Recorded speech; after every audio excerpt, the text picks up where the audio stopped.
Graça e paz, irmãos. Toda honra e toda glória seja dada ao Senhor, o nosso Deus. Assim como eu, você tem sentido falta das nossas reuniões, do nosso culto coletivo, público, mas nós contamos com a intervenção do nosso Deus para que em breve nós voltaremos a nos reunir na presença de Deus e também na presença uns dos outros. E nessa esperança eu venho compartilhar a reflexão da palavra de Deus que se encontra no trecho do Novo Testamento, na primeira epístola do apóstolo Pedro, no capítulo 5, do versículo 6 ao 11, onde diz assim a palavra de Deus: Humilhai-vos, pois, debaixo da potente mão de Deus, para que a seu tempo vos exalte, lançando sobre ele toda a vossa ansiedade, porque ele tem cuidado de vós. Sede sóbrios, vigiai. Vosso adversário, o diabo, anda em derredor, rugindo como leão, procurando a quem possa tragar, ao qual resistir firmes na fé, sabendo que os mesmos sofrimentos estão se cumprindo entre os vossos irmãos no mundo. E o Deus de toda graça, que em Cristo vos chamou à sua eterna glória, depois de haverdes sofrido por um pouco, Ele mesmo vos há de aperfeiçoar, confirmar e fortalecer. A Ele seja o domínio para todo sempre. Amém. A providência divina. Que o Senhor nosso Deus abençoe sua palavra lida e aplique essa palavra em cada coração. A providência divina, a providência de Deus. Meus amados, entre outras coisas, eu vejo que providência de Deus, ela é sempre infalível. Providência de Deus, ela é sempre evidente e também é sempre soberana. Primeira coisa que eu vejo sobre essa providência divina, providência de Deus, é que ela reflete a vontade de Deus na vida do crente. Providência de Deus reflete a vontade de Deus na vida de cada crente. Como eu disse, essa providência, ela é sempre soberana. É através da providência que Deus ele realiza o seu querer.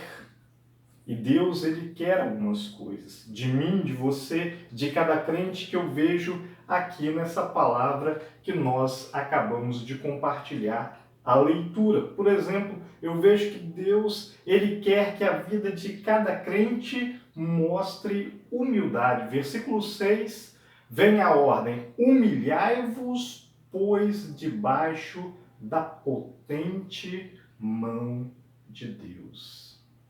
Não apenas isso, Deus ele quer que a vida de cada crente também mostre vigilância.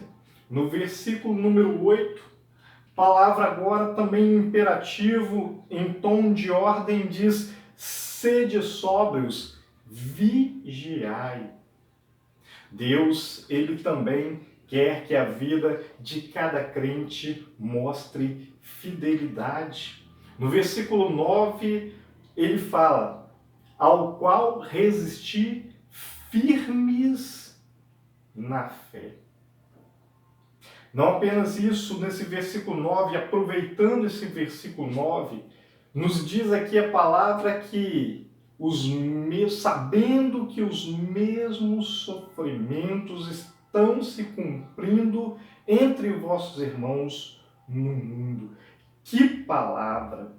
Que palavra que mostra que o que eu estou passando, que você está passando, o medo, o temor que nós estamos vivendo, esse desespero, a situação toda ela está se cumprindo não apenas no nosso estado, não apenas no nosso país, mas no mundo inteiro. E todos os crentes em toda parte do mundo estão enfrentando os mesmos desafios. Mas Deus quer que cada crente, independente de onde esteja, ele mostre fidelidade na sua vida cristã. Deus ele quer que cada crente, na sua vida cristã, ele mostre vigilância e também mostre humildade. É o querer de Deus, é a vontade de Deus. E é preciso fazer a vontade de Deus. Lá em Mateus capítulo 7, versículo 21, a palavra do Senhor e Salvador Jesus Cristo é a seguinte: nem todo que me diz Senhor, Senhor, entrará no reino dos céus, mas aquele que faz a vontade do meu Pai que está nos céus. Por isso eu torno a dizer que é preciso fazer a vontade de Deus. Além disso, eu vejo que a providência de Deus, ela revela que Ele cuida muito bem do seu povo. Como eu disse também antes, essa providência é sempre evidente. Versículo 7, o apóstolo Pedro diz: lançando sobre ele, sobre Deus, toda a vossa ansiedade, porque Ele tem cuidado de vós. Amados, sem dúvida, o apóstolo Pedro, ele reconhecia o cuidado providencial do Senhor, o nosso Deus. Ainda mais Pedro, que teve várias experiências nesse sentido. Eu quero citar algumas que estão descritas e registradas no Novo Testamento. Por exemplo, no capítulo 5 do livro de Lucas, o Evangelho de Lucas, nós temos a experiência de Pedro com aquela pesca maravilhosa que, sem dúvida, foi a providência de Deus se mostrando evidente na sua vida. Não apenas isso, no Evangelho de Mateus, lá no capítulo 17, nós temos um momento em que Pedro é cobrado de Pedro os impostos para ele pagar, e Jesus orienta que ele fosse pescar, e o primeiro peixe que ele tirasse do rio, ele então procurasse na boca uma moeda com a qual estaria pagando o seu imposto, providência de Deus. Lá no livro de Atos, capítulo 12, nós temos um momento em que Pedro foi lançado à prisão porque estava pregando o evangelho da salvação.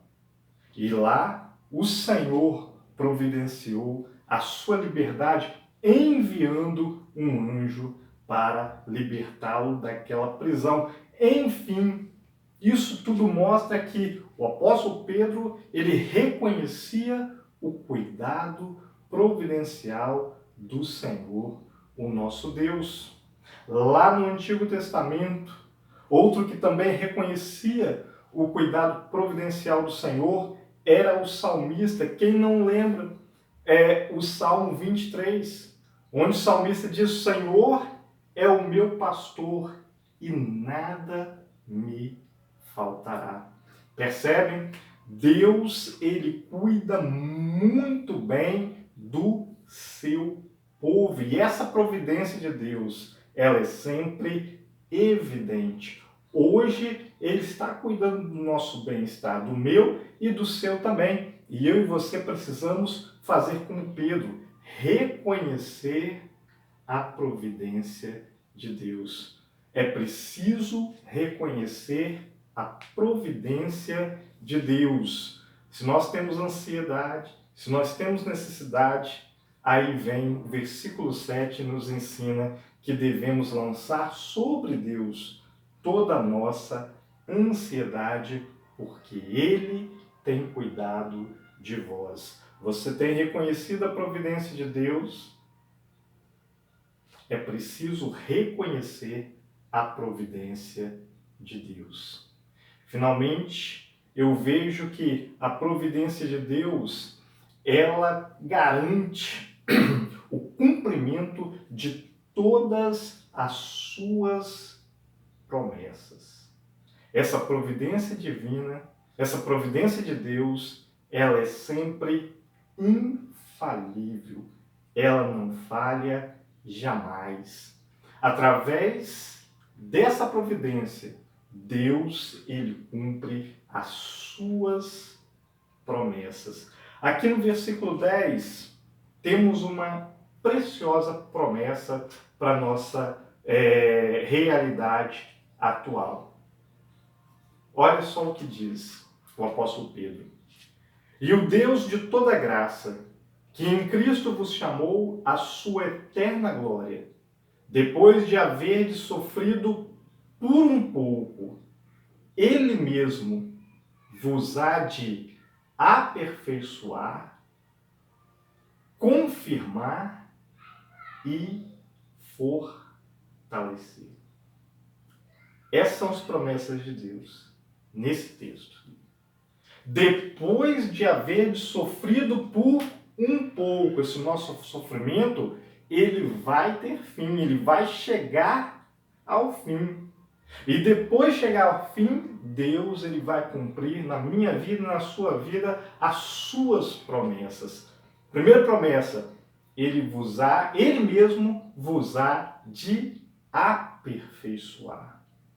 Aperfeiçoar a nossa vida cristã, a nossa vida espiritual. Ele mesmo, depois de haver sofrido por um pouco, ele mesmo vos há também de confirmar. Confirmar o quê? A nossa fé. Confirmar a nossa esperança. E finalmente, terceira promessa aqui.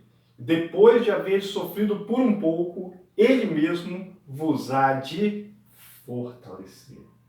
Sairemos desse momento confuso, difícil, doloroso, sofrido, porém sairemos fortalecidos pelo Senhor, o nosso Deus. Você confia nessas promessas? É preciso confiar nas promessas de Deus. Quem promete é o Senhor, o Deus da nossa provisão, o Deus da nossa providência. E é por isso que eu e você precisamos confiar nas promessas de Deus. Confie nessas promessas. São verdadeiras, são fiéis. É preciso confiar nas promessas de Deus. Mas também é preciso reconhecer a providência de Deus. E também é preciso fazer a vontade de Deus. Que Deus abençoe a todos. Amém.